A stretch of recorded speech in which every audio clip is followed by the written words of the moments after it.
Good evening,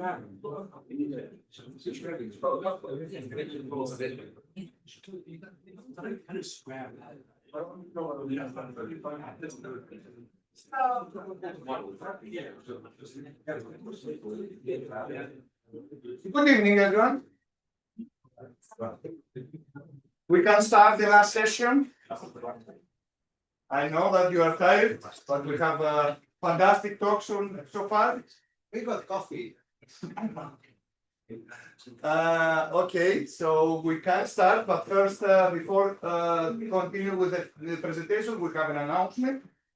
Quentin? Yeah, Quentin, yes. Thank you. Yeah, thanks everybody, and thanks to the LOC for allowing me to just say a few words about a big meeting that we're having in Hong Kong in May 2026, 4th to 8th of May. It's the first time the Asia Pacific Regional Meeting of the IU will ever be held in our wonderful fair city of Hong Kong. And so everybody is invited. I know that many of you are from the Pacific Rim, but some of you are not. If you're not, it doesn't mean you can't come, okay? So you're still allowed to come. There is a focus on late-stage stellar life cycle of stars and their planets. You recognize the image of PN there that we put together. And so there's a focus on one of the 9 themes on that. So Sun Kwok and Yoha Chua are already invited speakers on that, and maybe there's space for a few more. So please consider this meeting in Hong Kong in May the 4th to the 8th. We've got 2 Nobel Prize laureates and 5 Shaw Prize laureates and a Gruber Cosmology Prize winner for 2025 as plenary speakers, plus some other eminent speakers. So please consider it. Check out the website, aprim2026.org, and you're all very welcome to come to Hong Kong next May. Thank you very much.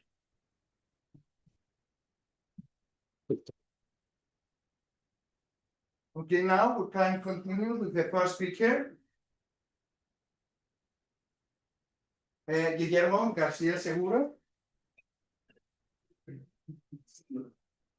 Okay, he's gonna talk about the formation of neutral spikes during planetary nebula evolution. That's the same point.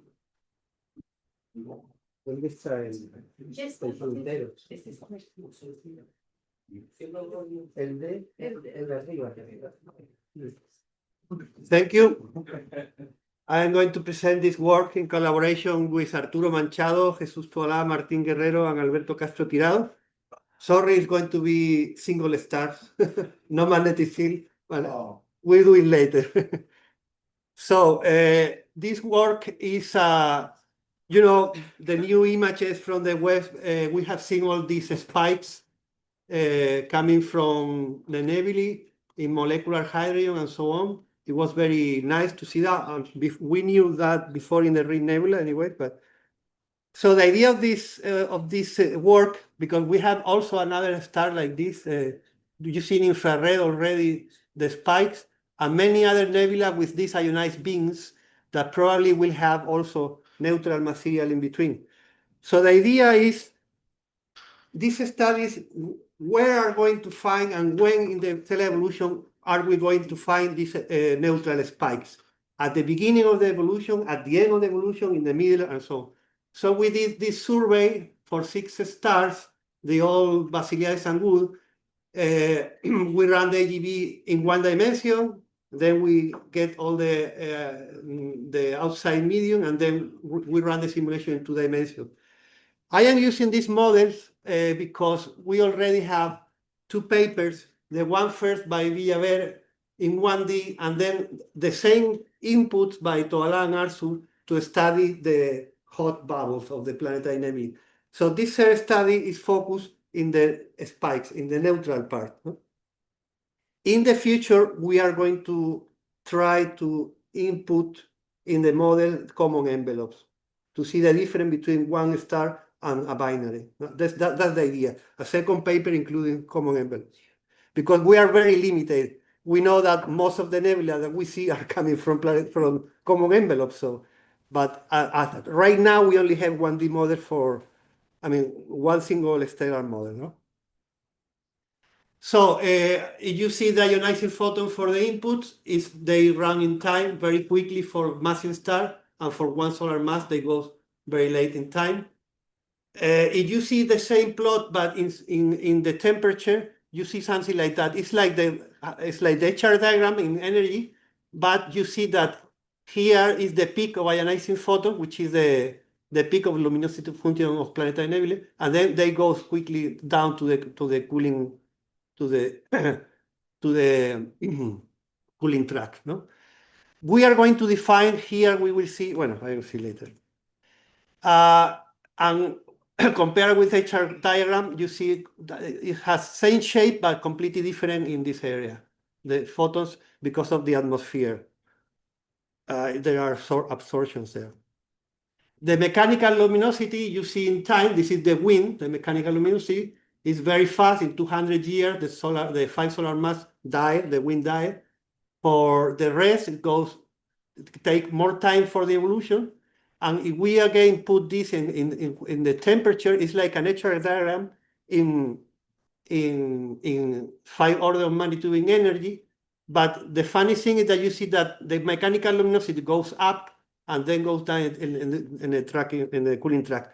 So the photons act first in the evolution, and then later there is like a temporal bias in time. The mechanical luminosity comes later. So all of this phase, the planetary nebula is going to go faster and faster. It's going to accelerate, and once they run out of wind, it's going to decelerate. Those are our inputs.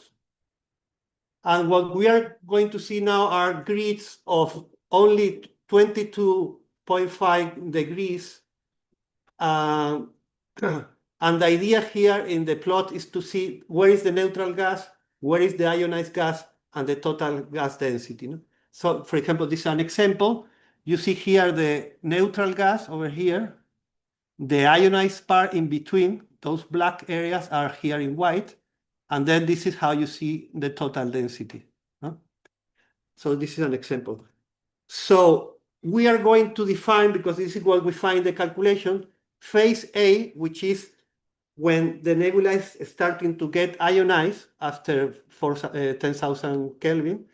Phase B is where the nebula is full ionized. And once that is in the cooling track, it's going to go down the number of photons, and it's going to enter in phase C, which is recombining, recombination of the nebula. Well, I cannot go in many detail. Probably the paper is going to appear soon, but we have run all the models. Here you see the phase A, for example, 1 solar mass. You start to see neutral tails, neutral spikes over there for 3,000 years. And then in phase B, you photoionize everything. As you can see here, you see also this is from the thermal pulses, it's coming. And there is no phase C in 1 solar mass. The idea, these grids are expanding. It looks static, but they are expanding. You see here, go up to 4 parsec in radius, 8 parsec. Is each line in each column? Which one? What are the different different masses? No, this is running time. Mass is almost well. This is only for 1 solar mass. So they run like in the paper, you have all the detail, or we can talk later. With this also for 1.5, then you have spikes at the beginning of evolution, then the full ionized part of the nebula, and then you start to see neutral spikes in the phase C. And this model has phase C, okay? And then again to 3-4 parsec, which in diameter is 6-8 parsec, also big nebula, like the one you see in the LMC. This is running up to 100,000 years. It's the whole evolution practically. Takes a lot of time. Every simulation takes 1 month and a half, too much. 2 solar masses, again the history, phase B and phase C. I don't want to go into detail this, just to remark something at the end. The same for 2.5 solar masses. We are going to discuss these structures and this structure, okay? The 3.5 is very fast. Phase A is very fast. Phase B also very fast, very fast, and phase C. And even more, the 5 solar mass is extremely fast because it's very massive. So the idea is This is a small movie. Each time stay 100 years. You see how, I don't know if I can stop it here. I think it doesn't work. Right? No, it doesn't work. Okay, let's see it again. This is the end of phase A, then phase B, and here is going to start phase C. You see the clamps are going to produce shades, and I will explain this later. And you for all the fragmentation, all the clamps here, and all of this spike is what you see in the Webb telescope. No? So what is going on here is you have a stable shock first, but when you have ripples or whatever in a thin shell, you form this kind of thin shell instability. And remember that we are increasing the photon in phase A. There is a moment that this is the ionization front, and if I get much more photon, this ionization front is going to escape from the nebula, and it's going to be trapped only in the densest clamp. No? And then now here you have a shadow that is different in temperature. If we are ionized this, and this is neutral, it's going to be out of equilibrium of pressure. I mean, the pressure equilibrium is going to be completely different here and here. So the gas is going to expand thermally, and it's going to collapse in the shade of the clamps. No? So, and the way is to reach pressure equilibrium is you increase the density in the neutral part. That's why you see a lot of gas there, that you can see the reflection in dust or even in molecular hydrogen. That's the idea how these spikes are formed. So this is a summary of all the models.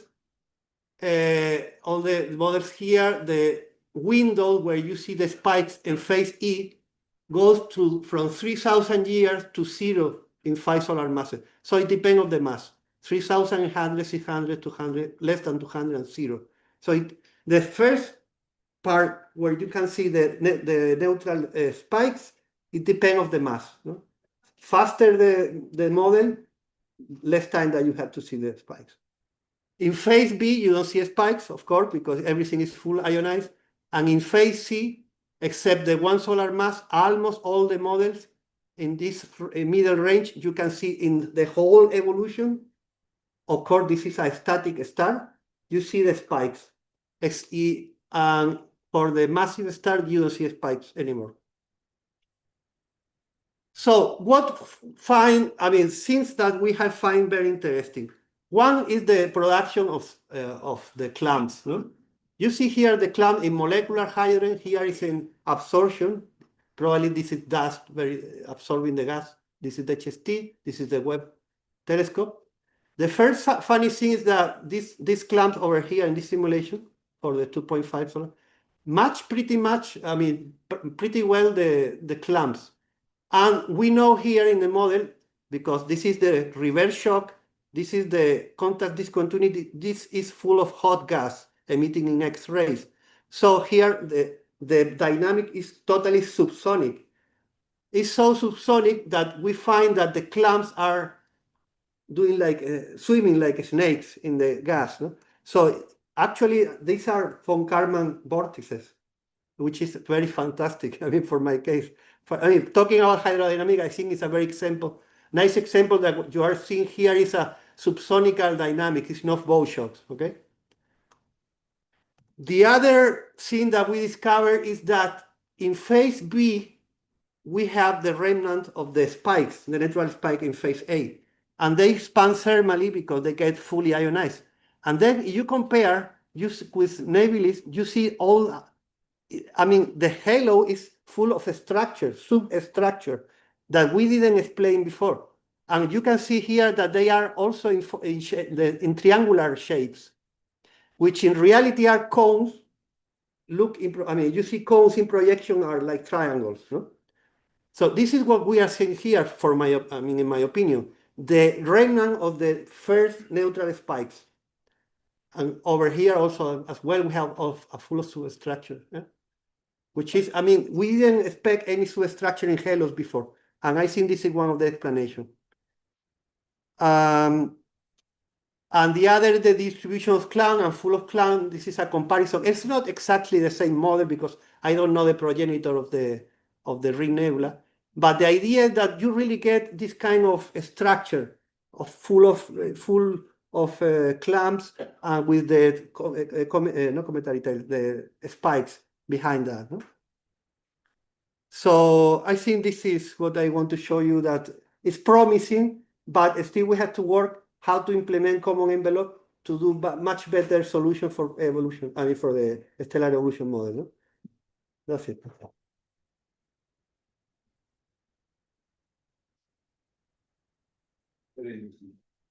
Questions?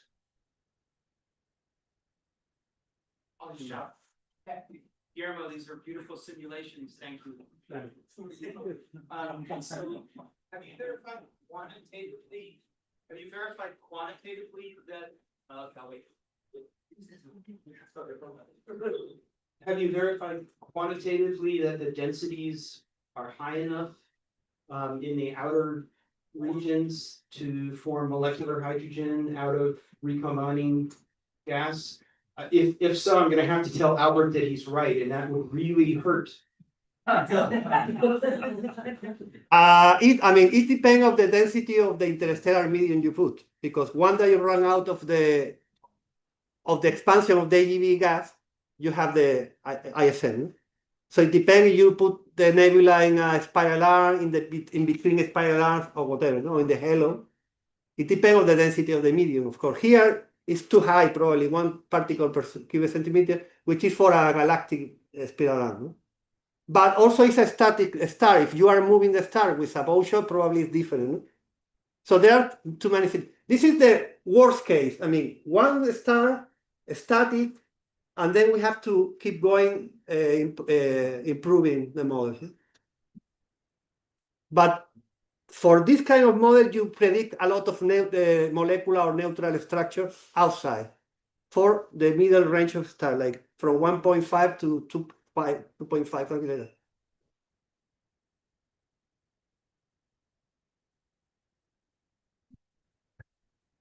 So this looks like once you refine it further, maybe this was 1D, right?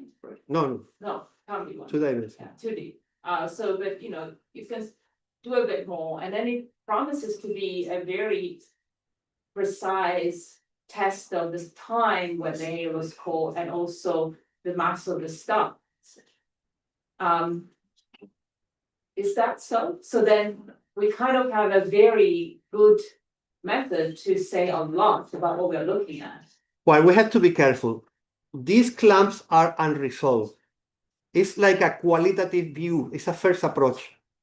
Because to really solve that problem, we need to at least get 100 zones across each clamp. So you need adaptive mesh refinement or a pseudo Lagrangian mode to follow the clamp with expansion and not losing resolution. So this is a first approach, but we really need to go to higher resolution for each clamp or some part of the nebula to solve quantitatively the numbers. But right now it's impossible to do that because, you know, the problem is the wind gets 15,000 kilometers per second. That the time step goes very small. So it takes too much time to do this simulation. Is this Zeus? Yeah. So we need another algorithm to increase the resolution in single clamps and being more quantitative. It's hard. It's really hard. It's a good question. This is purely HD. Right. Okay. It's boring. But has to be done, right? Yes. This is just a good question, and I apologize because I missed the first slide, so maybe you already mentioned this. So the simulations you are presenting, they have a very peculiar symmetry, angular symmetry when you look at it. So is this a consequence of how you set up the simulations from the initial conditions? Or do these, you know, this symmetric pattern arises naturally? The essential stability, the best, let's say, wavelength is like 12 degrees, more or less. So this is covering like 12 ripples, no? 22 and 22.5, something like that. Okay, so that's then you have like a boundary condition that They are periodic. If one, this is the, sorry, I didn't talk. This is Which? the equator, not the polar plane. Okay. It's the equator. So you don't have reflection naturally. So you can do periodic condition. If something goes up, it goes coming in the other way. So, so you're simulating a wedge of like 22 degrees or something like this? Or? Not too much I mean, when you want to plot it, 4 of them is 90 degrees. So. Sorry, let's thank the speaker. More discussion or questions in the discussion session? Okay. Slack as well. Yeah, you can use Slack as well if you have any question. Okay, the next speaker is Belén Marie. And she's gonna talk about challenging evidence of H2 in low ionization structure of planetary energy. Okay, hi.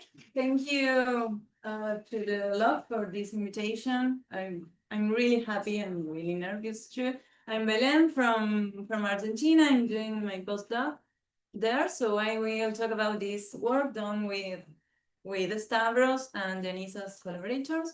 So just to begin, a quick introduction. We already know that planetary nebulae exhibit different morphologies based on the large-scale structures such as rings, shells, and halos. They are identified mostly in H-alpha, and they could be in different morphological classification, but in particular, this one round, elliptical, bipolar, multipolar, or point symmetric. But we already know that also exhibits a smaller structure that we call low ionization structures because they are prominent in low ionization species such as nitrogen 2, sulfur 2, oxygen 2, and also oxygen 1. There are many studies, observational and theoretical ones, trying to understand these structures. In particular, in 2001, Gonzalez and collaborators do a classification in morphological and kinematical terms. They classify as knots here, or filaments, jets, and also jet lights. As I say, there are many observational studies, and I will summarize the principal results in the optical range. So these structures are present in all morphological types of planetary nebulae. The electron temperatures in these structures are similar to those of the major nebular components, but the electron density in this structure are usually lower than or equal to the major structures. There is no chemical enrichment in these structures, but the main excitation mechanisms present in this structure could be shocks, photoionization, or a mixture of both. I will focus in these results because theoretical results we have many, but in particular for the pair of knots, we have hydrodynamical and magneto-hydrodynamical models. They use binaries plus magnetic fields, but I will focus in this one because it's more representative.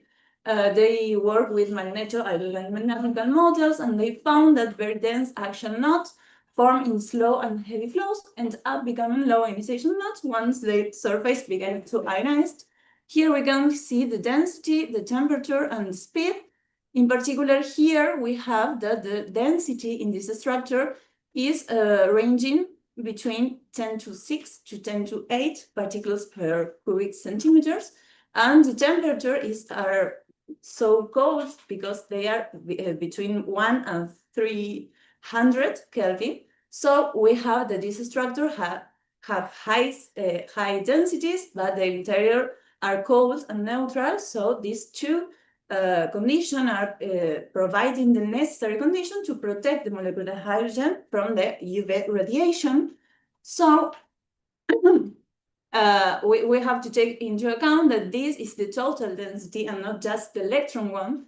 So in order to resolve this answer, that is, how do we connect the observed properties, this lower electron density, with a theoretical result that says the opposite? in this work from 2011, also from Gonçalves, they proposed that maybe a significant fraction of the gas inside these structures is in a neutral and or molecular state.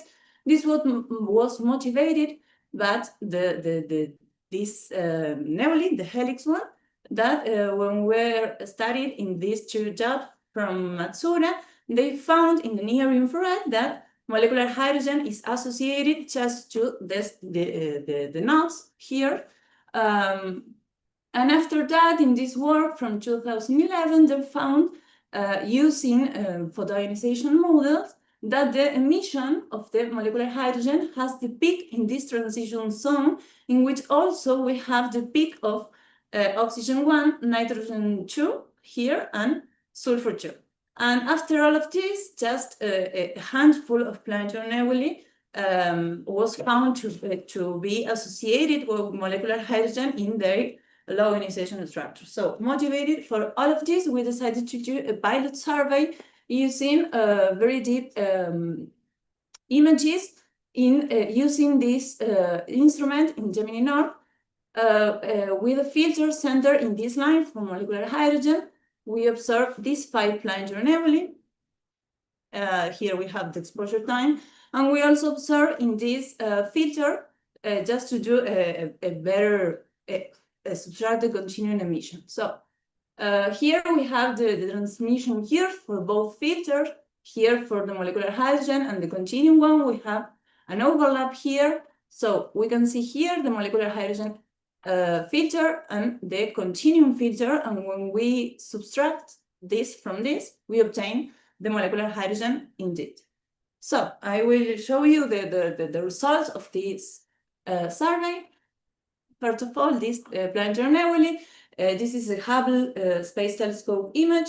In red, we can see the filaments in the nitrogen 2 emission, and when we obtain the subtracted continuum molecular hydrogen image, we obtain all of this, and we can see that there is a correlation between the nitrogen 2 and molecular hydrogen.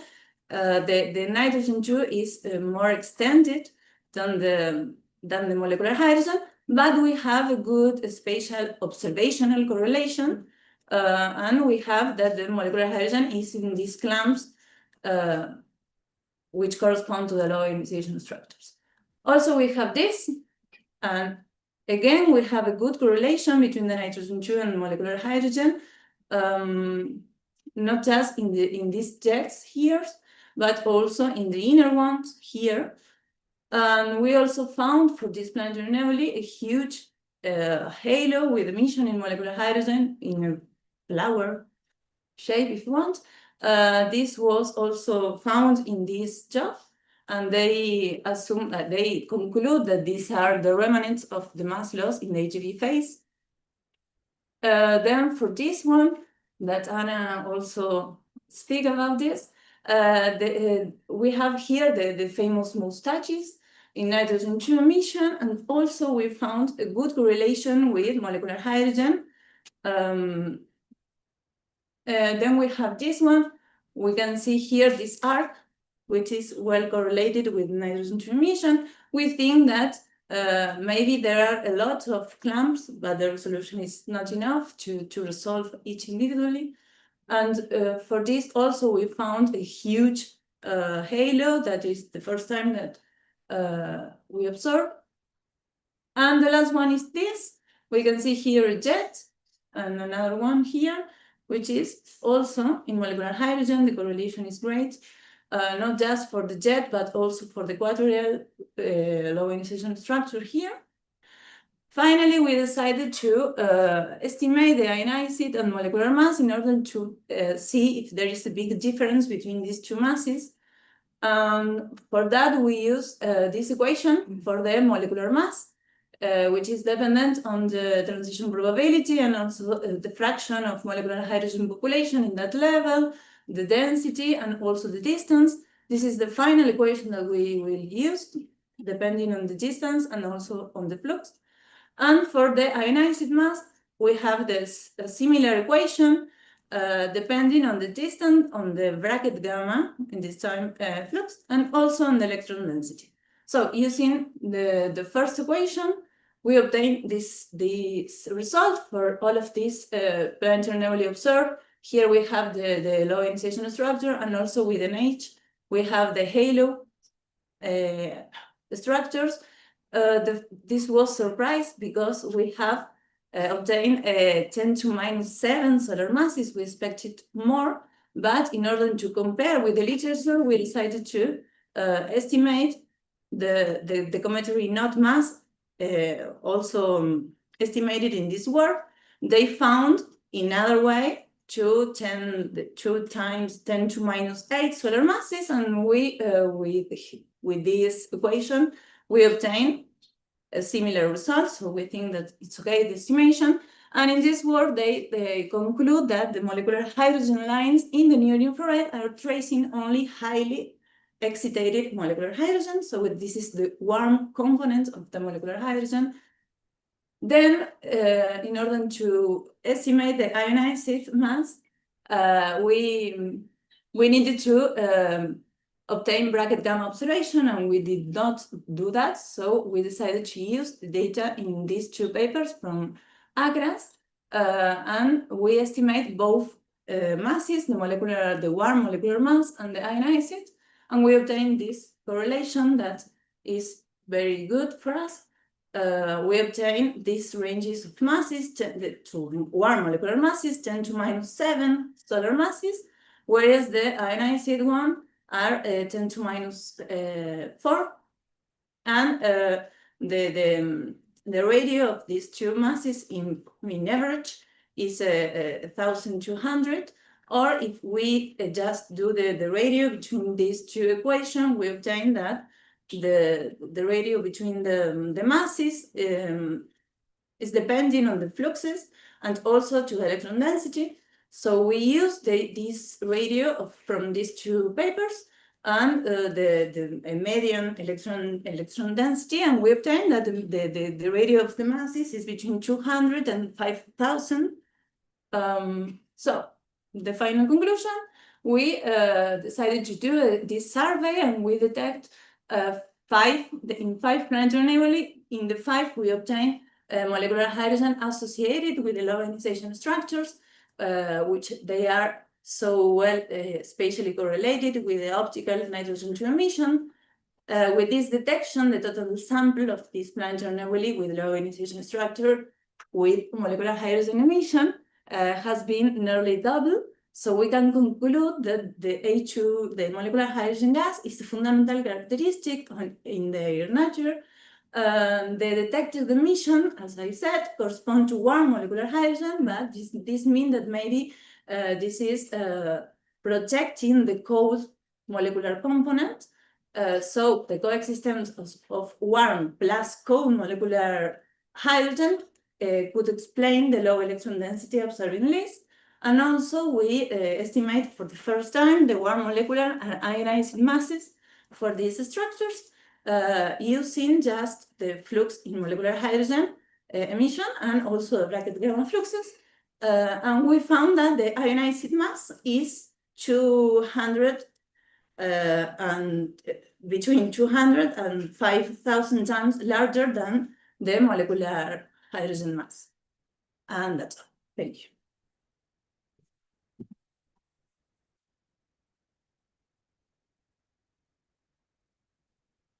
Questions?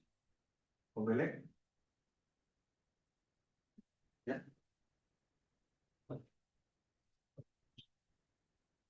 Sorry, hi. So towards the end of your talk, when you were talking about these 4 PN, if you use the bracket and H2. Yeah. I'm just curious, is one of those objects K447?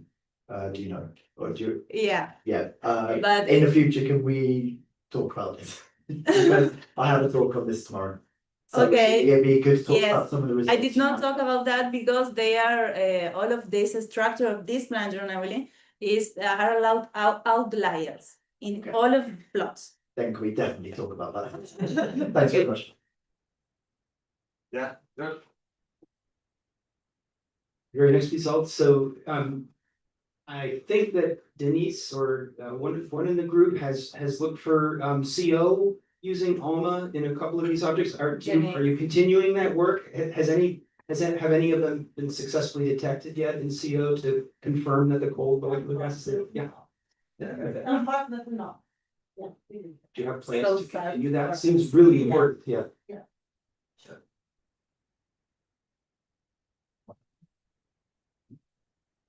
From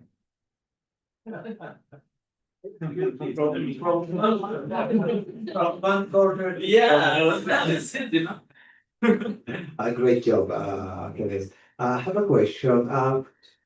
Do you find any offset between the nitrogen to emission and H2? Is Yes. especially is exactly correlated, or there is any? No, there is a shift, but I did not measure that shift. Okay, so but there is a radial shift, so it's like looking at different phases in the Yeah. islands. Okay, thanks. Okay, let's thank Belen again.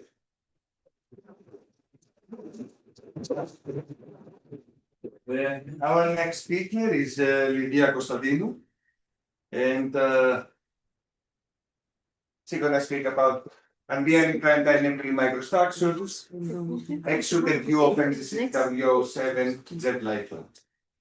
Okay, hello everyone. My name is Lydia Konstantinou. I'm a PhD candidate at the National Observatory of Athens. I would like to thank the organizers that gave me the opportunity to present my ongoing work on exuder view of NGC 7009 jet-like lamps. To begin with, as Belen already mentioned, we know that a lot of planetary nebulae exhibit small-scale structures which are prominent in the light of low ionization lines, and so we call them low ionization structures or LISs. Here in the figures, I saw some morphological types of that structures. Moving on, we are interested in studying these structures because we don't know much about them. Their nature is not predicted in any way from the most accepted scenario for the formation of planetary nebulae, and some key questions that surround their existence include when these structures were formed, with the possible scenarios to be the in situ formation in planetary nebula or that they are relics from the AGB phase. What is their excitation mechanism? They could be UV or shock excited or possibly a combination of both mechanisms.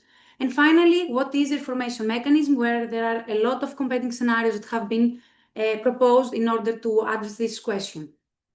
Here are some scenarios that have been proposed, and none of them seem to be universal. What I mean is that none of them can explain all of the morphological types of low ionization structures. Here, in order to answer some of the key questions around the existence of these structures, we performed the first spectroscopic study focused only on low ionization structures, obtaining exuder data covering simultaneously and under the same conditions a spectral range from 300 nanometers to 2.5 microns. Our sample consists of some of the most iconic, in my opinion, planetary nebulae, which are known to exhibit prominent low ionization structures. Here in the figures, you can see those planetary nebula and also the sleep position that we chose for our observations. But as you can tell from the title of my presentation, today I will focus on NGC 7009, which is a well-studied planetary nebula and known to exhibit a pair of jet-like lamps. From now on, I will call them K1A, K1B, and K4. This planetary nebula has a rich spectrum, and that its low ionization structures, more rare lines like carbon-1, iron-2, molecular hydrogen, and nickel-2 that I haven't here anyway, has been detected. Here we detected more than 200 emission lines with fluxes down to 10 to the minus 17 ergs per second per square centimeter. In the optical spectrum, here you can see a part of it. We confirm spectroscopically the detection of iron-2, carbon-1, and also nickel-2. And given the richness of the spectrum of exuder, we were able to estimate the nebular physicochemical properties using a variety of emission line diagnostics. In the table here, I list some of these parameters. Generally, we found that these properties are in good agreement with values that were previously estimated in the planetary nebula, with the only exception being the electron density. This is not the first time that we see something like that. Belen already mentioned that it is a known problem, and it has been attributed to a possible molecular emission that we miss when we estimate the electron density. And of course, the first suspect to look for molecular emission was the molecular hydrogen. And indeed, molecular hydrogen was found in low ionization structures of planetary nebulae, adding another piece to their puzzling nature. One of the first examples were the cometary nodes of the Helix Nebula, while later on more low ionization structures were added to the list. One of them is also NGC 70009. You can see in the final figure on the left side the emission of the bracket gamma, and on the right side the emission at the H2 at 2.12 microns. These studies are mainly based on narrowband imaging, and the most prominent lines are the H2 lines at 2.12 and 2.24 microns. In our spectrum, we confirmed the detection of the aforementioned lines, while we found 7 more of them for the first time. And the questions that we wish to answer include: what is the excitation mechanism of molecular hydrogen at the low ionization structures, and when this molecule was formed in the low ionization structures. Jumping directly to the first question, the possible scenarios for the formation of molecular hydrogen include the collisional excitation or the UV excitation. And the widely used tool that we know in order to distinguish among these two mechanisms is the ratio of the emission lines of H2 at 2.12 and 2.24 microns, which are these transitions. When this ratio is close to 2, then the excitation mechanism is attributed to UV pumping, and when it's higher than 3, to collisions. Here we found high ratios, which are in good agreement with the previous, in general, in good agreement with the previous narrowband imaging study, except of the case of K4, where we found a higher value, and we expect this value to be even higher and closely match K1A because they are a pair.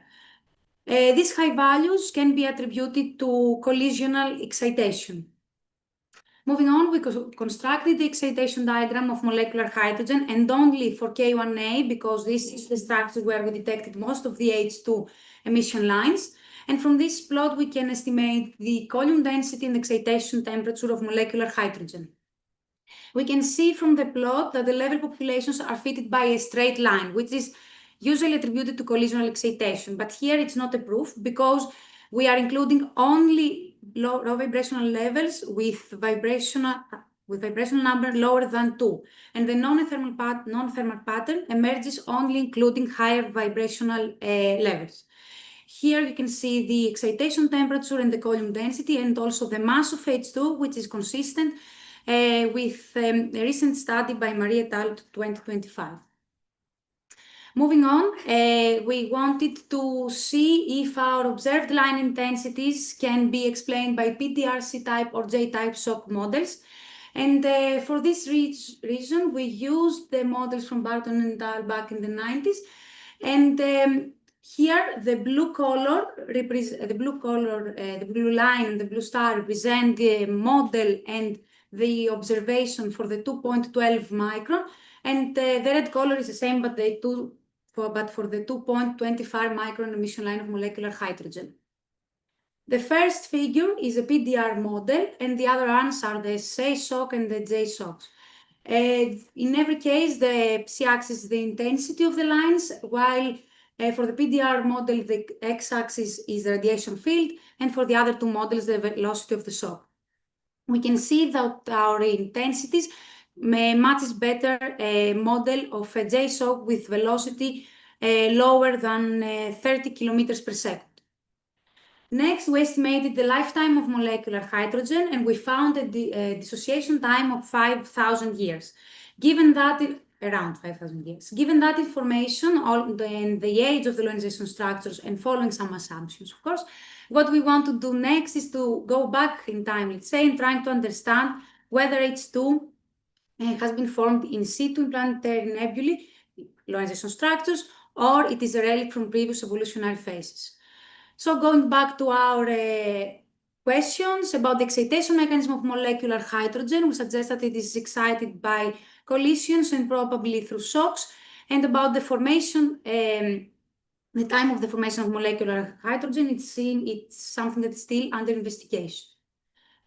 Now, I will present some preliminary results for the whole sample of low ionization structures. Here are some rare lines and least investigated that we detected in our sample.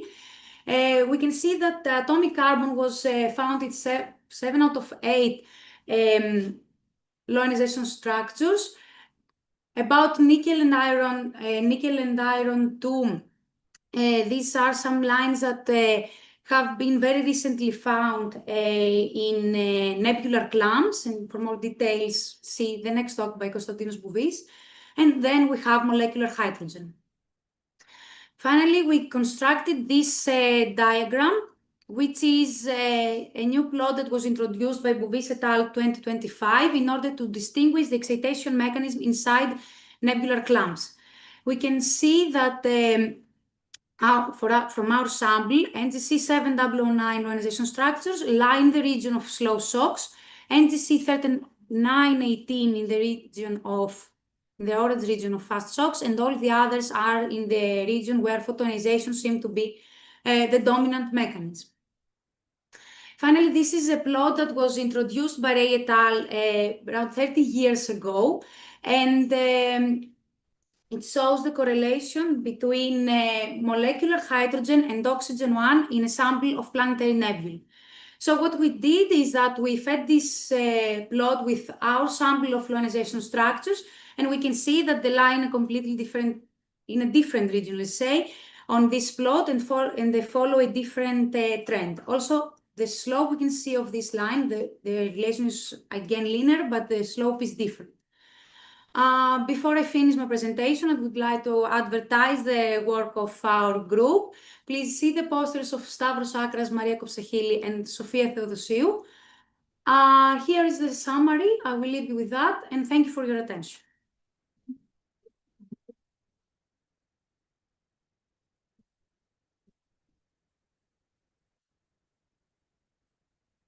Okay, questions for Lydia?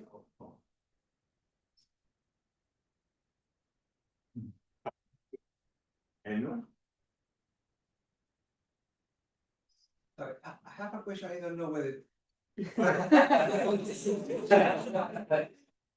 I don't know whether this is for you or for Belén Mari as well. So you are saying here that at least in the notes, the list that we see in the Southern Nebula, the excitation is a jerk excitation, most likely it's collision of excitation. So I wonder whether when Belén Mari was making the calculation of the masses, was assuming UV excitation or shock excitation. Probably. Yes, as in the fluxes. But you need a mechanism to assume a mechanism to derive the masses. Something for a question, for a discussion? Yeah.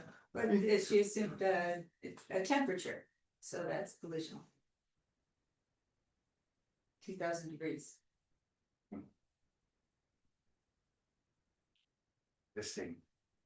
What you found is interesting. So that's Well, I'm not an expert, but this kind of filaments and structure resembles me those of AGV stars with detached cells and large scale structure. The problem with AGV stars to find this kind of gas filaments is that the star is so bright and does not allow to observe in the optical and near infrared these large scales. So maybe it could be interesting to try to find any other tracers in the far infrared or maybe in radio. Yeah. okay. Thanks, Lydia.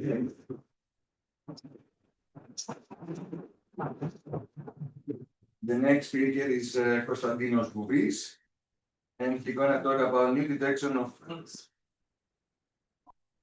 Okay, we'll see.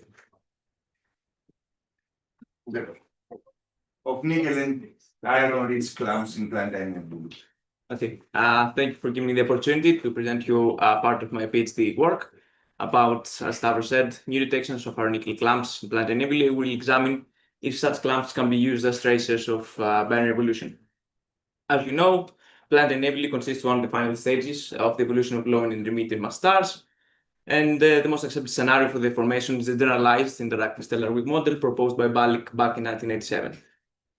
Despite the fact that Plantain nebulae consists only a brief phase in the lifetime of low mass stars, they play a key role in the chemical enhancement of the interstellar medium. And as you can see below in the periodic table, elements with yellow color are mostly produced from dying low mass stars. Therefore, by exploring and analyzing a wide variety of elements in a Plantain nebulae environment, provide further insights into the stellar evolution of low mass stars. Two elements of particular interest are iron and nickel, and specifically the single ionized ions, since they are both observed in several distinct astrophysical environments, such as supernova remnants, Herbig-Haro objects, Seyfert galaxies, H2 regions, protoplanetary disks, and of course Planetary nebulae.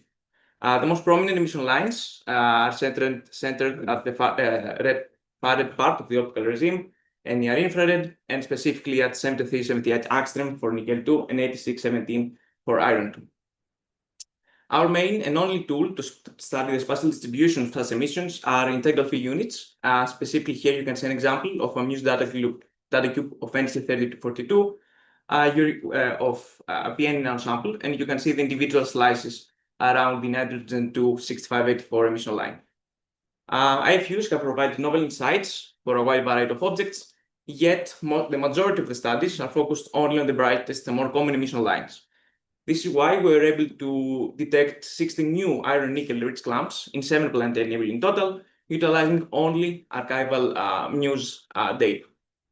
Let's start with NC30-42, whereas, as you can see, iron-nickel detections are mostly concentrated in clump structures outside the main spherical cell, in these red blobs, as you can see on the HST image, which are also known as low ionization structures, as Belen and Lydia mentioned earlier. Next up, we have NC6153, where iron and nickel were found again in clump structures outside the main elliptical body of the nebula at the eastern and western end.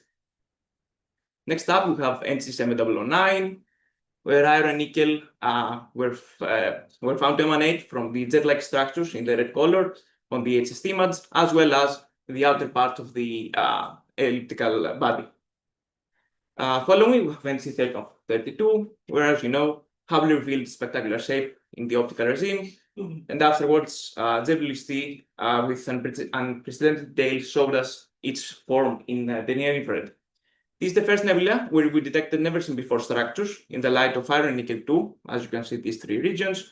And the interesting thing is these structures do not seem to have any counterparts in optical wavelengths, other optical wavelengths with MUSE and HST observations, and infrared ones from Spitzer and JWST, of course. Neither in small submillimeter wavelengths from small millimeter array observations. Next up, we have NC6369, where iron, as you can see, is mostly concentrated in the fragmented rim, as well as 2 point symmetric clumps at the outskirts, which are particularly rich in nickel 2 as well. Following, we have IC4406, where this is the second nebula where we detected completely new structures in the light of iron and nickel 2. You can see their location projected on the HST map. And similarly to NC3132, these structures don't have any counterparts in radio wavelengths from ATCA observations, neither in submillimeter wavelengths from ACST observations, but while they do seem to have some minimal counterparts in optical wavelengths from MUSE data and infrared ones from Spitzer.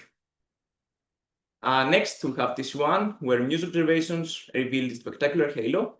However, iron and nickel were found to emanate from small blobs inside the spherical body of the nebula.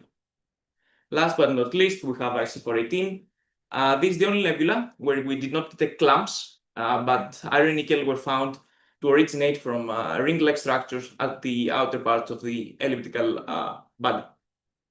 Equipped with all this necessary information, we found finally able to start the correlation between iron and nickel emissions. There were previous studies from Batista et al. In 1996, which revealed a simple one-to-one relation, including several objects like supernova remnants, Herbig-Haro objects, Orion, and Seyfert galaxies. Therefore, we updated the existing diagram by including PNE this time and more recent data of supernova remnants, and of course, the planet and nebulae clumps from this study.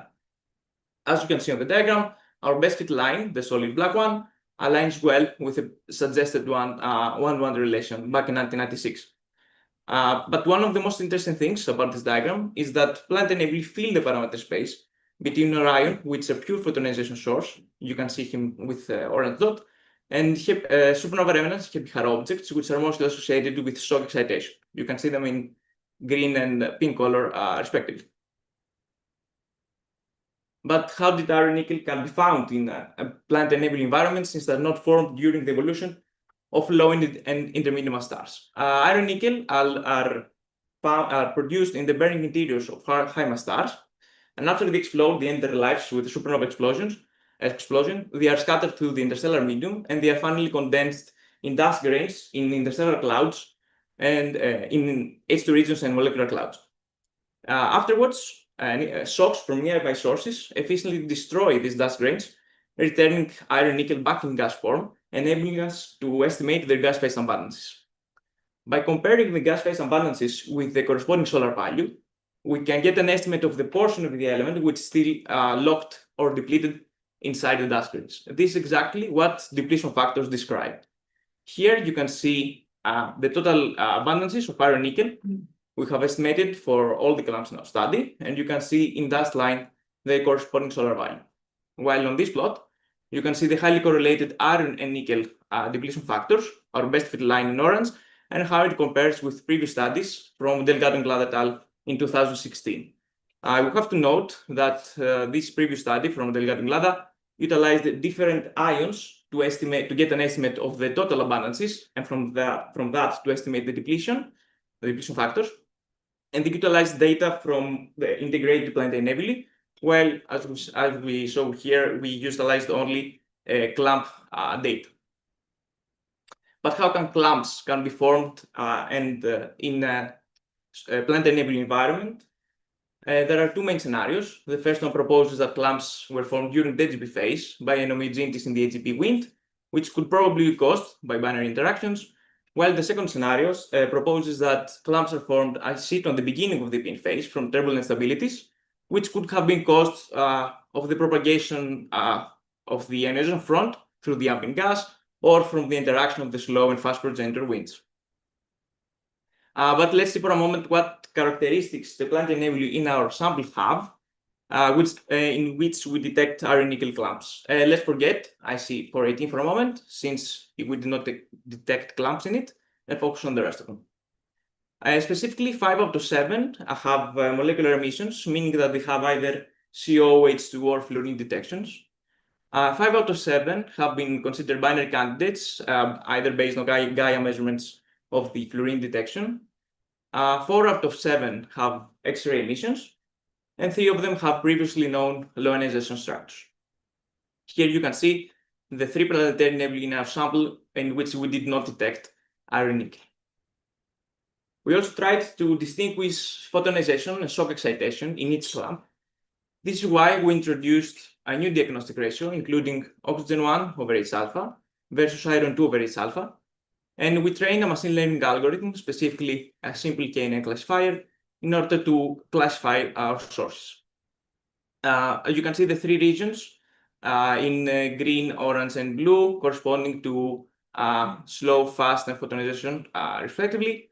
You can see that supernova remnants, Herbig-Haro objects, are well established in the fast stop region with star and square shape, respectively. You can see Orion with the cross symbol in the photonization region. You can see previous data of integrated planetary nebulae all over the photonization and fast stop region, and the planetary nebulae clumps from our study with a triangular shape were found all over the place.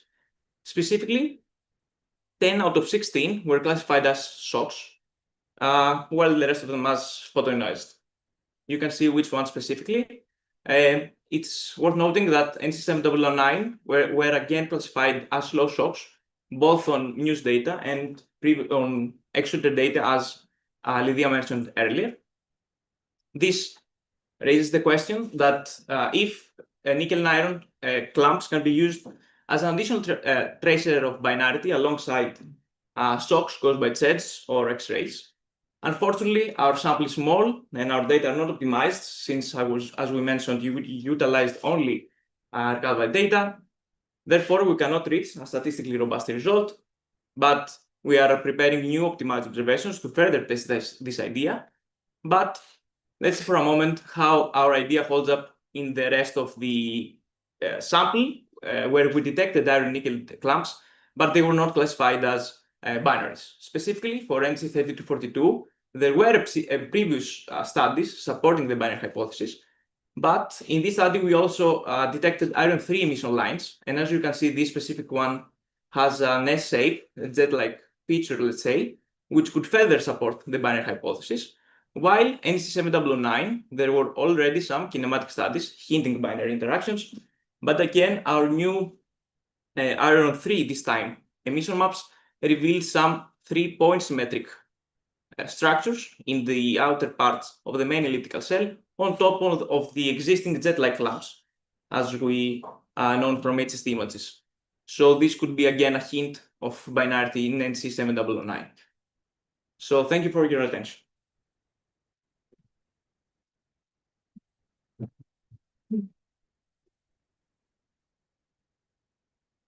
Are there any questions? Konstantinos?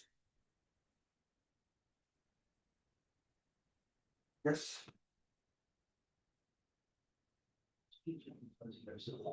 So this nickel and iron, what do they, in supernova remnants, what do they find? Also such clamps? Yes. In most of the cases, I have found maps, at least. They have or slits passing through specific clamps. Can you look for point symmetric structure like the one you have here, also in supernova remnants? Yeah, but the hard thing is to find an emission map and not spectroscopic detection only. That's the hard thing. So probably an FU observation of a supernova remnant will help us get that emission map and possibly detect some point symmetric features.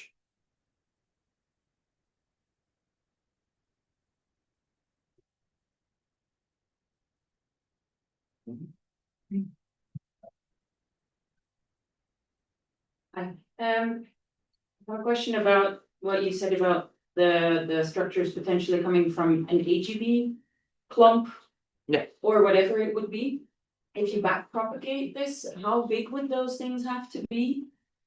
The size, you mean? Yeah, well, I mean, but actually both size, mass, I mean, whatever property you could get from back propagating this, I mean, what Yeah, I what don't kind know. of handle do you have on this? I don't know if from only iron nickel emission I can get an estimate of the mass or the size. Probably a unifying opinion. We conclude for a wide variety of elements, and if we combine infrared observations as you showed earlier, possibly we can get an estimate of the mass and probably the size, but I'm not sure if with some model would help with that. At least now I don't know something.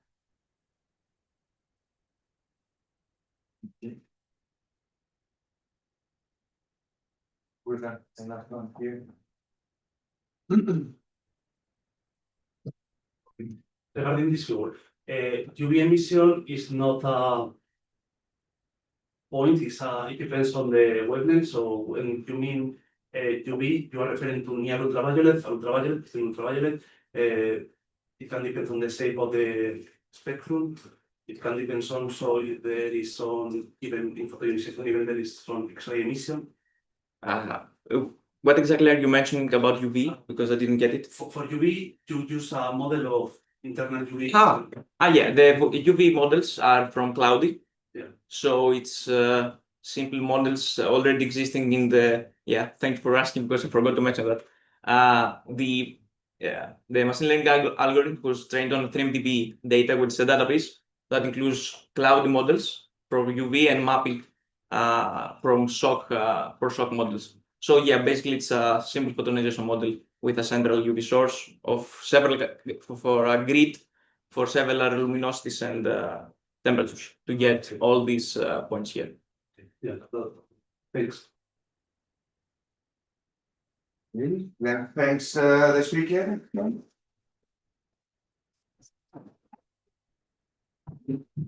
We think that we move to the discussion, but no.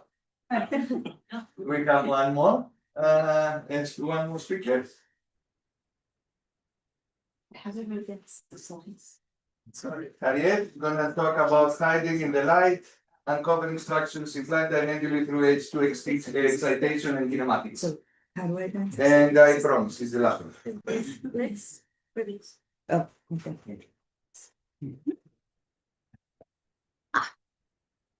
Well, this talk has been moved twice, but it actually fits in really well because you've been hearing about surprises and molecular hydrogen. And I'm going to talk about both of those things and also maybe, although this is pure speculation, a connection to low ionization structures.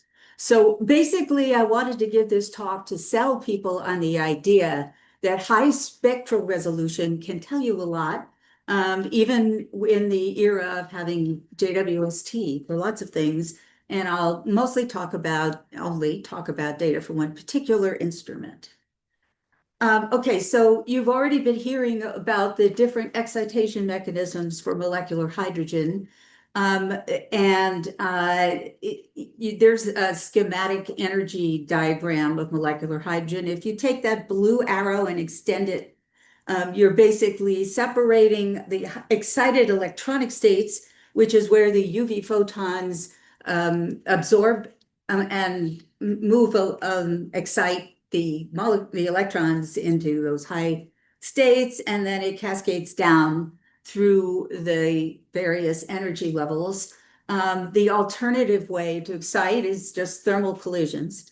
But it'd be more accurate to say that it's sort of thermal excited as opposed to radiatively excited. And one difference is that the thermal excitation is far more efficient. So in order to produce the same strong molecular hydrogen line at 1 to 0 S1 2.122 microns, you need a whole lot more photoilluminated, radiatively excited stuff. Also, as you may have been hearing about the very handy 2 to 1 over 1 to 0 ratio that is not terribly trustworthy, as pointed out by a number of people, including Stavros.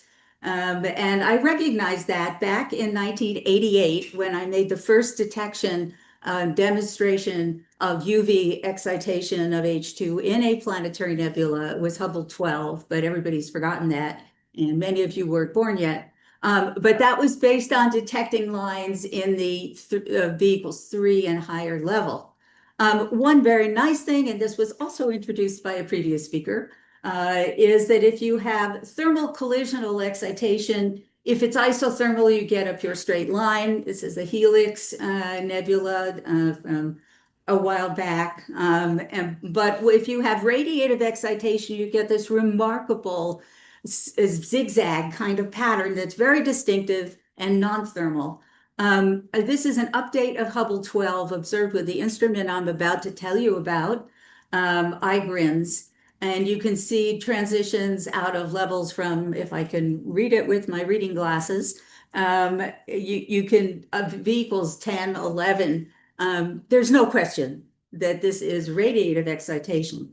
The question is, when you observe planetary nebulae, you find often intermediate cases. And your question then is that because you've got multiple components or because you have collisional modification of originally radiatively excited molecular hydrogen, which is something that goes all the way back to the Black and Van Dissek models and Sternberg and Dalgarno and so on. So here's the instrument I want to talk about.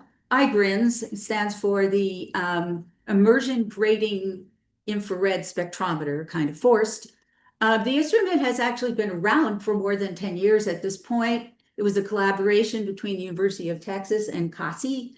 What it gives you is the entire H and K band at one shot at a spectral resolution of 45,000. On the McDonald Observatory, Harlan J. Smith 2.7 meter telescope, where it lived for quite a while at first and is now back again, has returned home. You get a 1/15 arcsecond slit. It was also temporarily at the Lowell Discovery Telescope and at Gemini South. And IGRINS 2 is basically a copy with improved electronics. So it's the same instrument and is now a facility instrument on Gemini North. So I'm going to talk about two different sets of observations, one with IGRINS and one with IGRINS 2, that covered a number of things.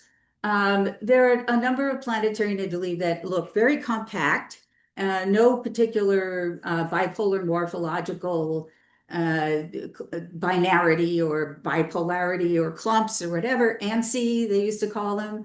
And we observed surveyed a northern hemisphere planetary nebulae, very large number of them, actually for a different purpose. But I knew, of course, that you would see all this molecular hydrogen. So M1-11 was the most dramatic case, perhaps. And what I want to point out, I guess there's no pointer, is there? Yeah, there's a pointer there. The first one. The top? Yeah, the top bottom. Ah. Oh, I guess I see it. Okay. So this is a position velocity diagram along the slit. So and what you see is a splitting of a line due to expansion and two little clumps. This is the 1 to 0 S1 line, which actually is about the same excitation energy as the 0 to 0 S6, I think. Or so, you know, even those low levels are affected by UV radiation, or can be collisionally populated. So anyway, this is the 2 to 1 line. So the clumps disappear. These faster moving clumps, they're not that fast. The bracket gamma looks just like that, which I don't even know what that is. It might be bracket gamma. And so it's confined to the center. And this is actually one of the small benefits of high spectral resolution, is to avoid misidentifications. That is the wavelength of the selenium-4 line that I first identified in 2001, had been claimed to be the 3 to 2 S2 line. They are not the same line. So this is funny because it's kind of the opposite of first recognizing that there were neutron capture element lines in planetary nebulae, which is something I'm not talking about here. So I think I need to speed up a little bit, but the point is that that ring you saw is fluorescently excited. There's no question about it. Whereas these things we're calling bullets, molecular bullets, there's a couple of them first detected in CO in the BD plus 30 3639. And you can see that they have collisional. So that is consistent with what you just heard recently. But mostly I want to talk about NDC 6302. And this is a figure from the paper by a large team led by Mikako Matsuura that you maybe heard mentioned during the poster session. And yes, see the posters by Nicholas Clark and Charmi Bhatt. I won't go into that because you can go look it up. It's now online. I just want to throw in a little history here. Almost a century of evolution about recognizing the uniqueness of the source. 1959, the first deep images, you see the dark lane. Who ever heard of a dark lane in a planetary nebula? So I went out and detected, in a very obsolete instrument these days, a single channel photometer, would you believe, 10 micron emission from this extended structure, which we now see in JWST MIRI imaging. But this is the position of an IGRINS 2 slit slapped down on it. And that's what the line, a particular molecular hydrogen line out of the V equals 6 level looks like. You're seeing the expanding torus. And this is from a CO study, molecular line, millimeter lines, That's the blue is the sort of cutting through in the front, and then the red is kind of here. We did not put our slit on the dark lane because we wouldn't have seen anything, right? And it's dark, so we put it there. And you can see both components. And I think it's remarkable how much it looks like the CO, although the velocity splitting is maybe not identical. Here are the excitation diagrams. The blue component is this. It is a PDR. It is UV excited, no question. And they both are, both sides, and it makes sense. So let me say should be entirely expected. There's nothing shocking about it. Over here, just for orientation, this is a study of 5 different other photodissociation regions illuminated by hot stars. A couple of them are reflection nebulae. But what you see is they are not all exactly alike. Just like it turns out the AIBs or PAS or whatever you think they are not identical when you look really closely. We think that this is a sequence of, by Kaplan et al., 2021, of maybe increasing collisional modification. And look at how in the Orion bar, these curved lines start to flatten out and make something that looks more thermal. I just had to show this because it's so surprising. This is the reversal of whether the blue or the red component is, which line is stronger, and then there's some in between. There's probably a lot to be learned from that, but I haven't figured it out yet. So it brings me to my basic conclusions and speculations. So in the first part of the talk about the young, compact planetary nebulae, these what we're calling molecular bullets, I just want to point out that these are not seen morphologically. There can be lots of bipolar outflows in clumps that we don't see because they're oriented along the line of sight. And so if you have high spectral resolution, you can distinguish those in velocity position space. It's, I guess I hadn't put it as a main conclusion, but it's thermally excited or collisionally modified UV radiation, but it's probably just collisional, it's probably just shocks. I have to speculate that those are the precursors of low ionization structures. Give them a chance to expand, get more ionized, have the density drop, and so on. Yeah, there could be a lot more molecular hydrogen there, especially if what you see is UV excited and you're really looking at the skin of a photodissociation region. In NGC 6302, it would be entirely expected that this torus, there's CO, highly excited CO in the outer parts. There's going to be a zone that's UV irradiated. One thing I do think is important is that they totally match classical UV, FUV, Lyman-Werner excitation, and not what you might see in a very heavily X-ray dominated situation, which according to Gary Furland and others will give you essentially thermal populations. And actually from that, there may be some insights to be learned. You can set an upper limit on the local density and on the details of the radiation field in the torus. So high resolution infrared spectroscopy is a powerful technique that should be explored. If you're interested in using IGRINS in particular, I'm going to leave up this slide with lots of links. IGRINS 2 is a facility instrument at Gemini. IGRINS 1 or IGRINS Original or whatever you want to call it is back now at McDonald Observatory on our 2.3 meter telescope. You outsiders, non-Texas people can apply. You might have an adventure because you have to run the telescope entirely yourself with no telescope operator or anything to help you. But there are archives for both of these. So there are all the details, and I will stop there.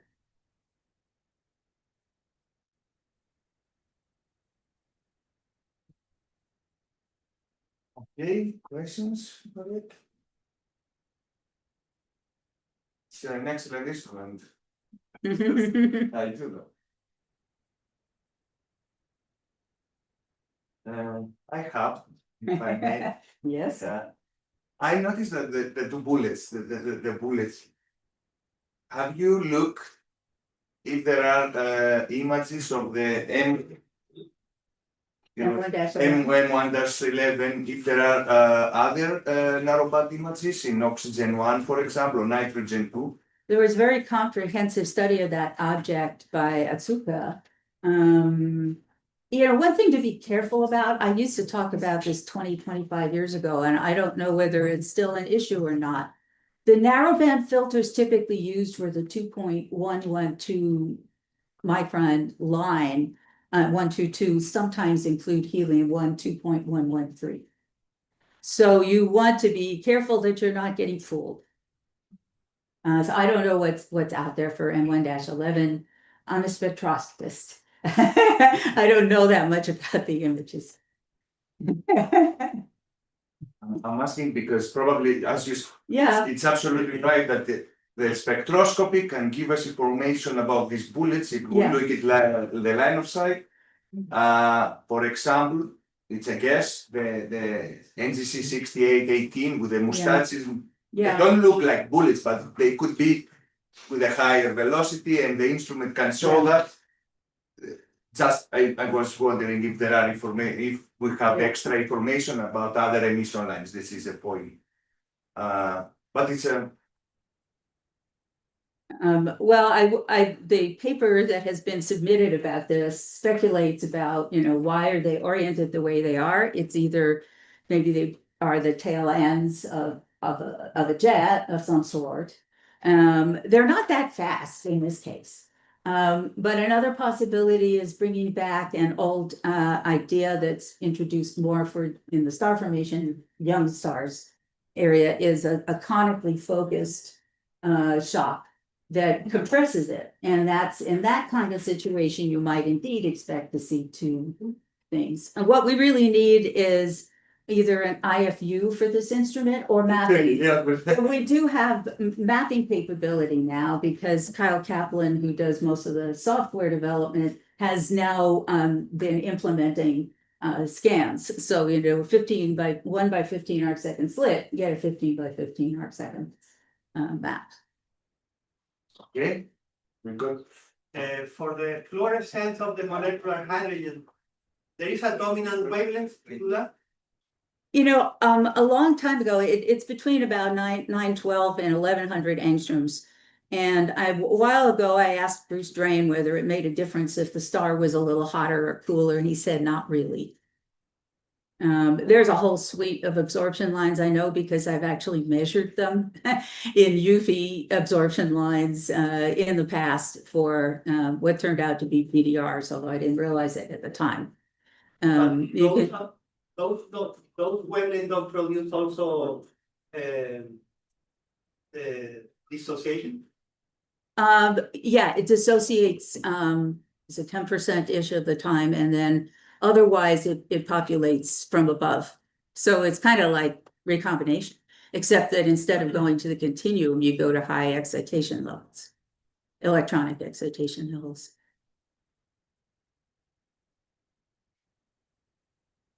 So thanks again.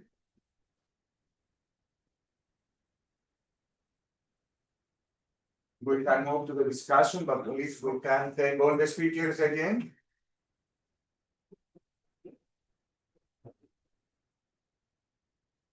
Let me make an announcement.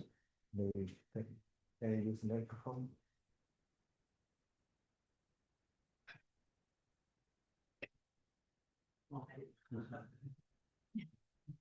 So I have two announcements. So some of you may have received the email confirming the tickets for Alhambra. So the very first email was wrong. It was talking about Wednesday 25th, but it is actually Thursday 25th. And for the others that have already paid and registered for the Alhambra ticket but have not received this email, so we still have to wait for the very last day to see whether we are able to get more tickets. Then there is a question which is always brought at all APM meetings. So at the APM meeting and we decide when it's going to be the APN 9+1 meeting. Okay, so 8 was in Granada, virtual. 9 is in Granada. So I would say that 10 is in Granada. So I guess that you probably understand. So I'm gonna ask people interested in organizing APN X so to approach me, make me a proposition so that I will bring to the SOC for discussion in order to have maybe the official candidate at the conference banquet. Okay, and now we go to the discussion. Okay, so we're gonna start the discussion with 2 questions that were about the posters. So there was discussion on the Slack. So the first one was going on by Noam Soka. It was about common envelope and PPN. So I don't know if you want to elaborate. Common envelope on grazing. Protoplanetary navigate, yeah. And grazing and. Yes, I also sent a 5, you have time. Before that, look, we have a discussion of the Slack. Slack is a strong tool because you can put, for example, Harriet could put the instrument she wants there and people can use link. And Quentin, you can put your meeting link on Slack. And we have a scientific discussion there on Slack. So you can put questions and all speakers and people who present posters can look there if other people raise questions or comments to the talk. So the grazing envelope evolution, I think it's important. Maybe tomorrow we also refer to it. Well, the common envelope evolution, the companion is spiraling inside the envelope of a giant star, reaching close to the center, or even merging with the core.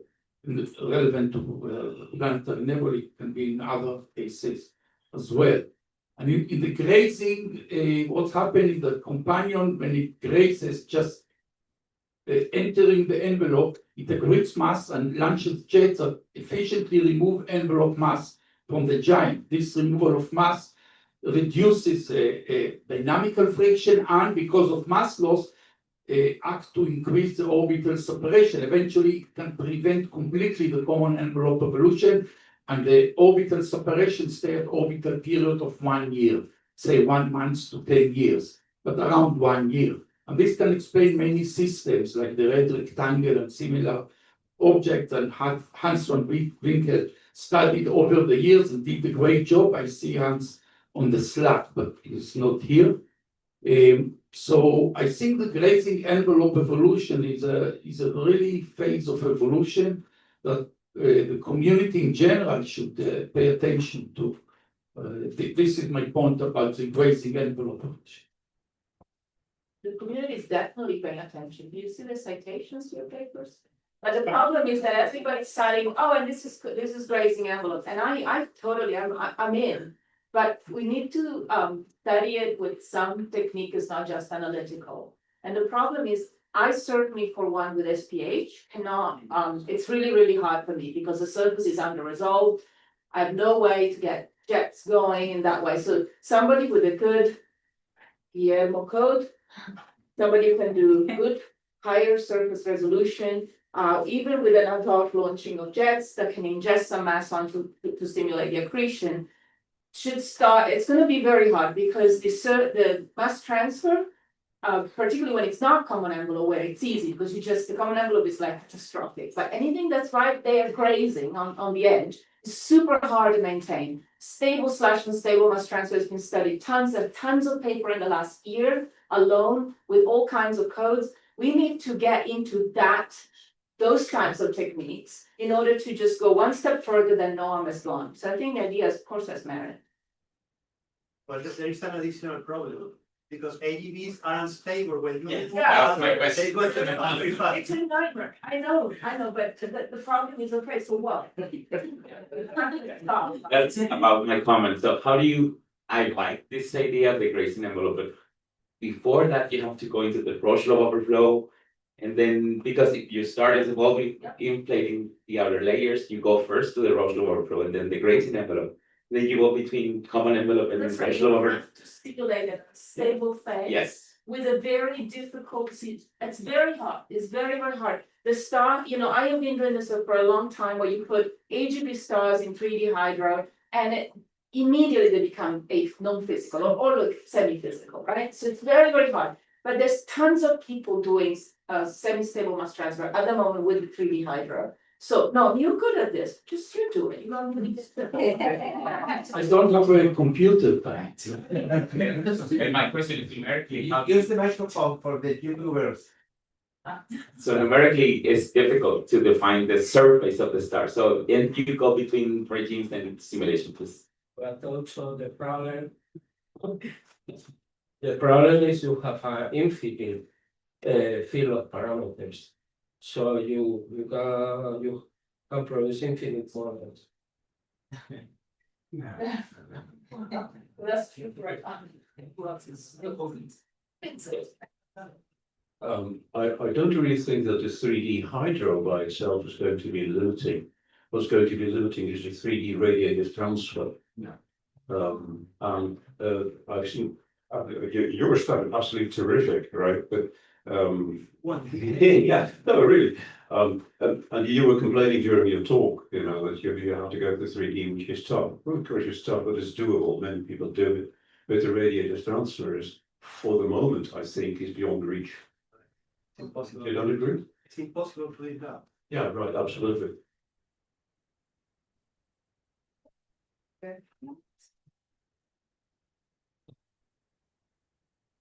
On that topic. Any more comments?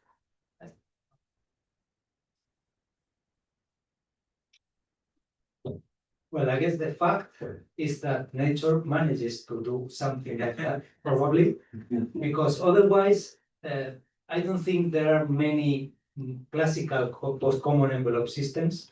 Otherwise, the masses that we observe should be much higher, similar to the envelopes of the AGVs from what they come, and they are not. The masses are What?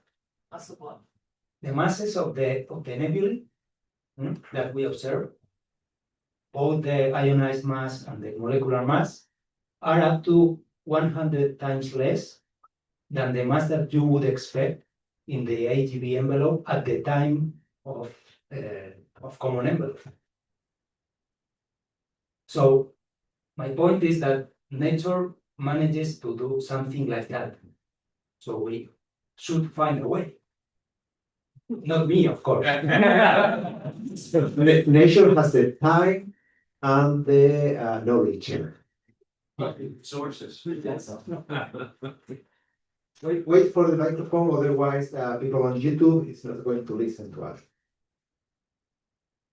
Miguel's comment is a nice segue to something I wanted to bring up, which is the origin of the molecular gas, molecular hydrogen.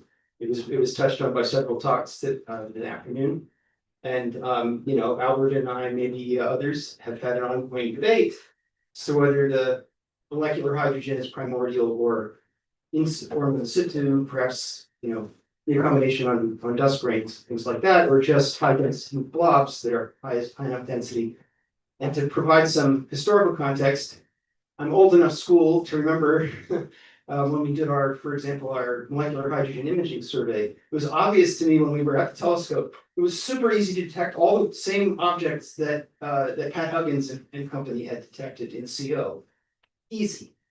It's really hard to detect all the rest. There seemed to be almost a bifurcation. So, I would like to believe that the answer to the question is the molecular hydrogen formed in situ or is primordial, which feeds into the common grazing envelope question. I'd like to believe the answer is yes. Depending on the object, and I think you probably get a lot more primordial material in the very profoundly extreme bipolar nebulae, and you get a lot more in situ formation in the knots that are seen in the low ionization structure objects. That's what I'd like to believe. As Noam said, we got to watch out for a culture of believing what we want to believe. So Yeah, very much about this point of in Globus or these LIS structures. In fact, the paper that Matsuda in Aleman, 2009, 2011, Albert, yeah, there, that notes, that commentary notes, there were the two things together. I mean, they were pre-existent, but part of the molecules were being destructed and constructed again. So things can mix it. It's not that you can say it's either this or that in a number of objects. Since that time, it was there in the, the modeling of a couple of structures. And then the one that had CO and molecular hydrogen. So yeah, they can mix it.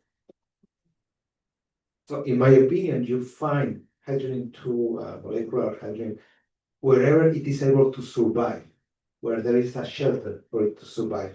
So I could think that H2 is everywhere and then it's destroyed whenever it's reached by UV photoionizing flux. And then it survives in the equatorial rings, like clumps, whenever it's able to be sheltering from the UV flux. Following that paper, there are the conditions as well for, it's not only destruction, but also creation. So, yeah, so both things we do together.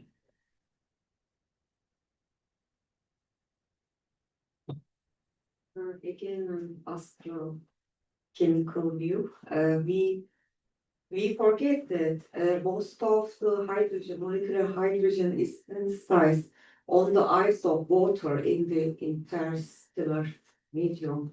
So just a few hours, as I told you, that we cannot, as long as it's a dust environment, it means that because of not being able to measure the rotational modes, we underestimate the molecular hydrogen quantity.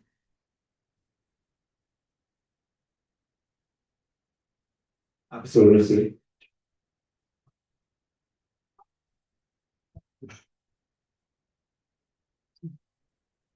So you're doing it now, aren't you? The reason that I like the in situ formation in the clumps is that it's easier to make the clumps in an ionized region. And if you look at the cooling instability, you get the clump formation, and then you can get the hydrogen, molecular hydrogen. If you start with molecular hydrogen, it's much harder to make the clumps. So that is basically what it's based on, what the discussion is about.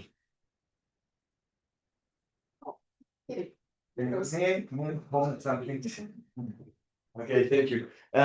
From my point, first of all, there are two different kind of LISs, I don't know how to say. For example, if they are in pairs, we talk about different stuff. If they come from a binary of a jet of a collimated outflow, it's totally different.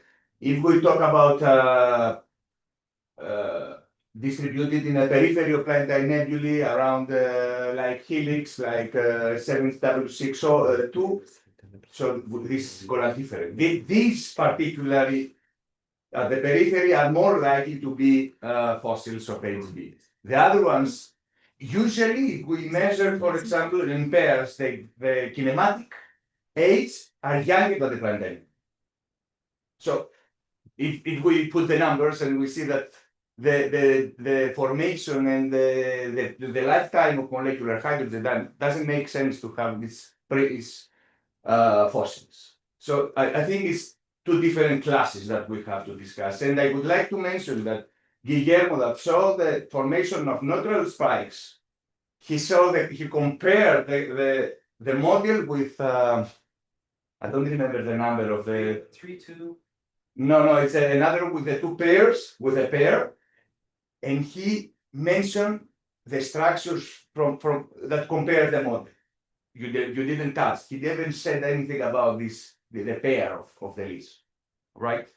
So it's two different things. If they are distributed in the nebula or if they are in pairs, like the last one, the Harriet saw, they are pairs. They should be low velocity, 3 kilometers per second, if I remember correctly, but we talk about a jet-like collimate. So they are different.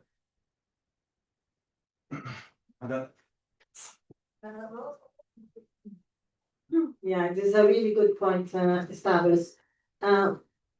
You know, so far, one of the, coming from the models, this one that Bruce Palik did, that it's image the, you know, the dynamics to polymeric structures and jets, and the one that Belen was showing, there in that case, it's expected that at the peak of the polymeric structures, I mean the jet, at least for, I don't know if it's episodic or not, or for how long it would last these structures, but there are dense structures there that are expected to be seen in molecular species. And this is the case in pairs as well. So, and I agree with you, it's different, but it seems that much harder to find at least the CO of this structure. This is what I have, you know, there they say that about the temperature will be about 100 K, but CO is not there. And H2, we know that it is. So, yeah. There are differences, sure.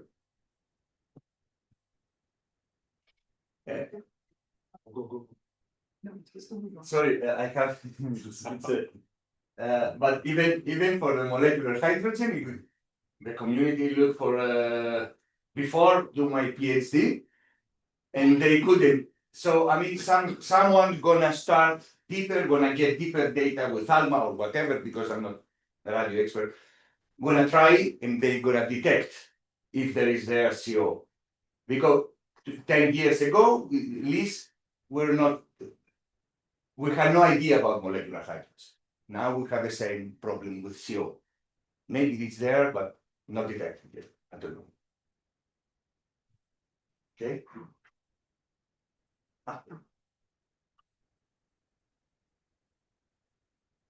So is there gonna be a day very soon when we can take Lys's, is that plural of this? The two categories of however many more, and the H2, whether in them or not, and say, well, here it is, I see this, this, and that, which means the scenario that formed this one object must be this. So what you'd like to have is almost a one-to-one correspondence between something you see and something that happened. I mean, we know it's harder than that, it's a little more complicated. But ultimately, we strive towards seeing particular features that give you a clear indication that something must have happened. And so I guess we're still in the complex period of time when we're analyzing this very high level of details in each little knot and some nebula. But it'd be really great to go towards a slightly sort of more bird's eye view to know what to do with them in terms of interpretative power.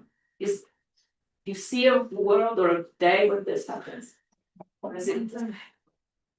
No. No. No. Not pessimistic. That's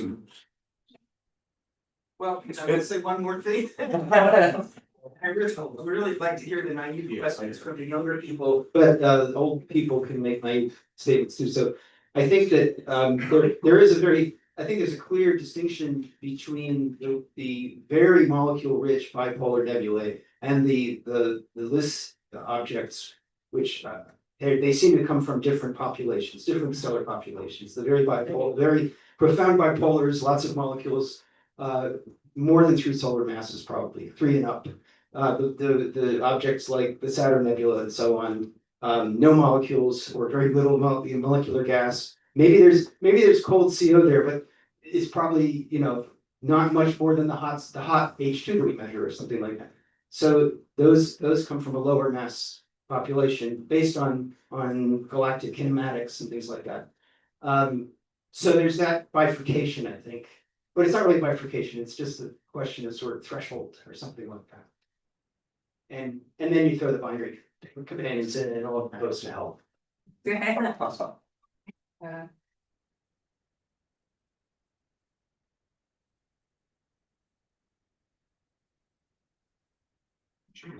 In contrast to that comment by Joel, I find it striking that, do you know how many post-common envelope nebulae show CO? 3 out of, I think, 60 or so that have been observed. And only single degenerate ones, or the three of them. Nothing else. 3 out of around 6. Yes, something like that. Just a tiny few. And as opposed to what Joel just said. So different populations, Yes. I guess so.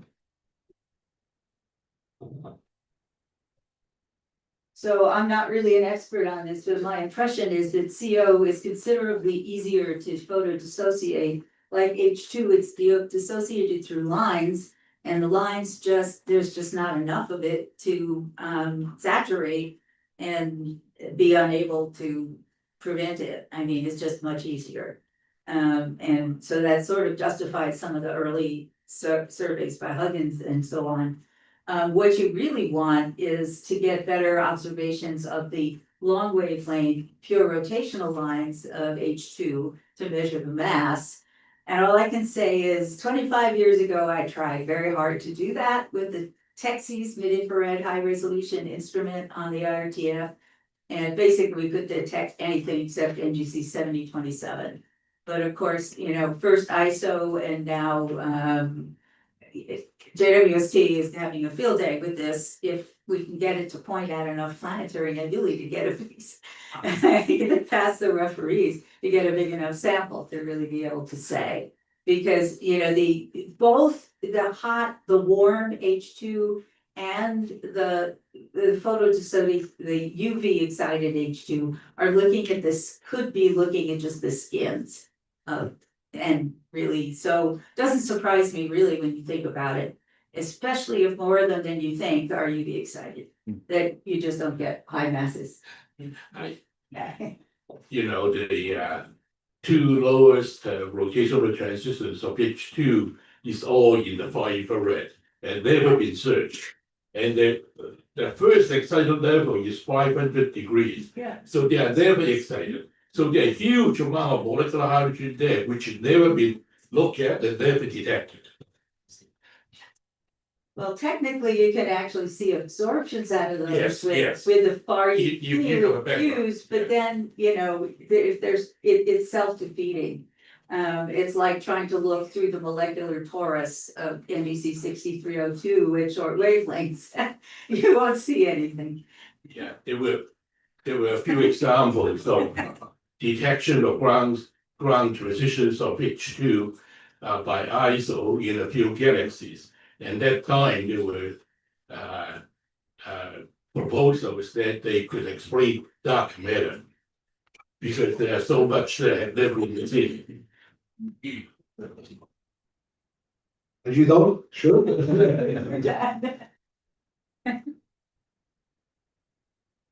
So, These things are 1,000-degree excitation with the 2 micron. I mean, so they are hot actually they have never been searched for. Going back to this COH2 comparison, remember that when you observe bidirectional excited H2, it's a pretty excited gas. So you don't go for CO1 to 0, 2 to 1 if you want to find CO in this condition. You go for higher J levels where you have larger dipole moments, larger opacities, and the excitation is not a problem. So the 1 to 0 is fine when you are looking for 10, 20, 30 degrees Kelvin. But if you are several hundreds, up to 1,000, then you really move up in the J ladder because the chances will be higher. Of course, it's more difficult, but I mean, if the gas is hot, what's the point of looking for the best tracer of cold gas? No, we should go the other direction. Thank you. We also tried much higher transitions and well, not with good enough spatial resolution, but we didn't find it. One option. yes. Okay.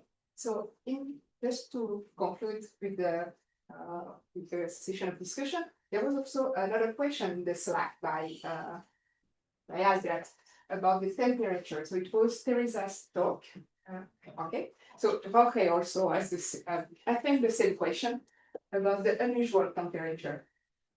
Yes, that came up because of your electrode temperature for IC418 of 11,000. And that's an object we recently modeled quite a lot for another paper. And we can't get the electron temperature above 9,000. We push it in a gradient transfer model, we get electron temperatures predicted between 8,000, 9,000, 9,800 is the highest that we got. And that is diffusing and started a little bit hotter than what you did.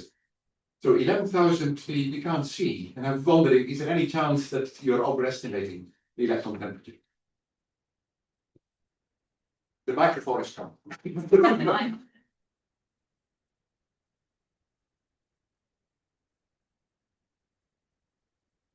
Well, I think the problem is that we are in completely different ranges. Our estimation is direct.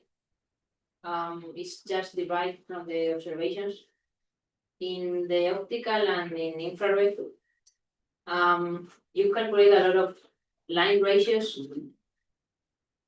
and something in between, between the radio and the other wavelengths is missed, but I'm not at the point of saying what is missing, so we should work or do something else.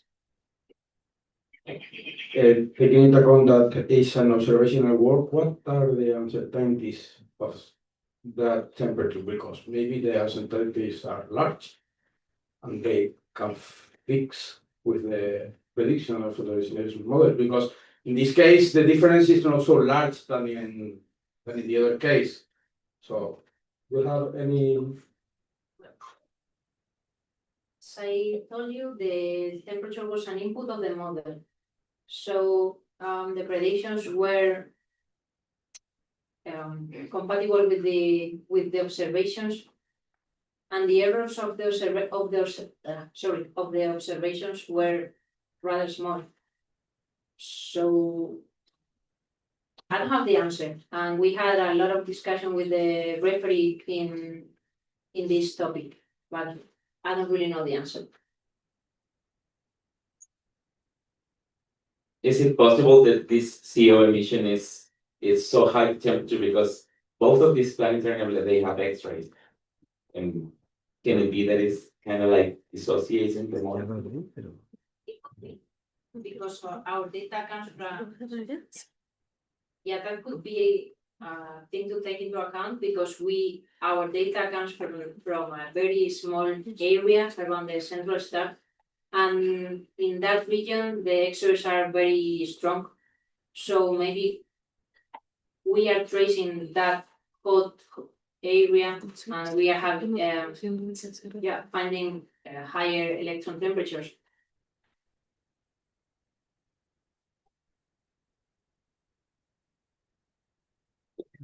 Thank you. May I comment on that? Just, I would like to make it, to say that in an opposite way. We are discussing if electron temperature is wrong, but if the optical is wrong, and she is right.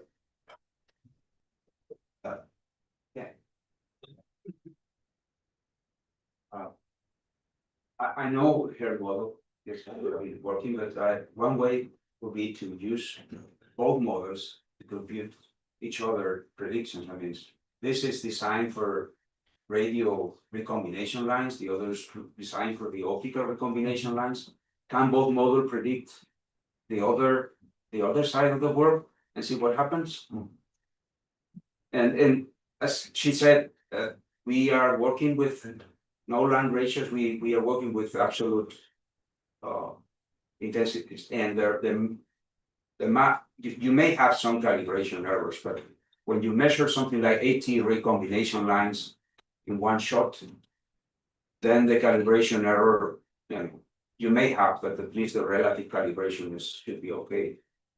And for the 30 meter, I would say that in one of the bands, the 3 millimeter, the absolute calibration error will be 5 to 10%, which you may translate that into temperature depending how house dependence goes.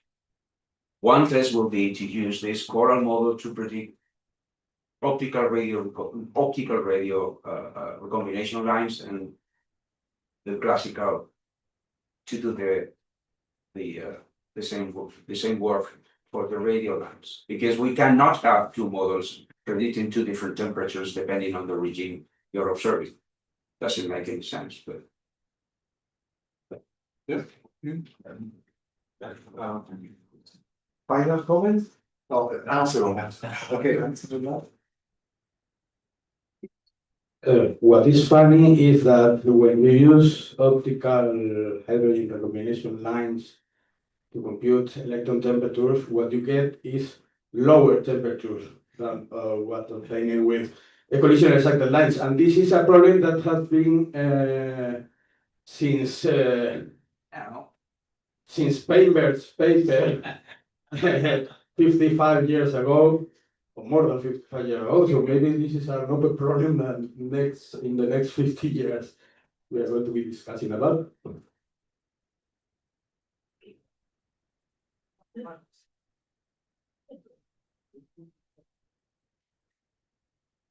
The suggestion to look to compare the two models is probably the right one. The models that we did was one-dimensional cloudy, using the density distribution that came from Christophe Morisset, and we also used the topic density distribution. So we can. This is 3D. And you have in 3D. Now the difference between 1D and 3D is quite important. And certainly in the optical modeling, it makes a lot of difference. That the emission that you see in all regions has to go to the same line of sight, or it may have low density regions that can trace quite different regions. The mass you derive from planetary nebula from a 1D model or a 3D model can be dramatically different. And so certainly there is a difference there. Whether it can give the electron temperatures, that I don't know. Well, yeah. Okay, so I think we should stop now. I'm going to remind you that we have the guided visit today at 7:30, departing from Deep Rambla. It's going to be a very interesting visit. So the guides are going to be talking us about the Ajiwis Arab and Christian district in the city in the 15th and 16th century. So you are going to understand how was the relationship between these different groups at this time in Granada. It's going to take, it say here 2 hours, but it's probably going to be shortened to 1 hour and a half. And this is also, we are visiting like the flattest regions of the city. So it's not going to be up or down, so you are safe. So I do really recommend you for the visit. And finally, I would like you to give a great clap to all the speakers, chairs, and to the log people who is doing a great job. Thank you very much.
Para que haya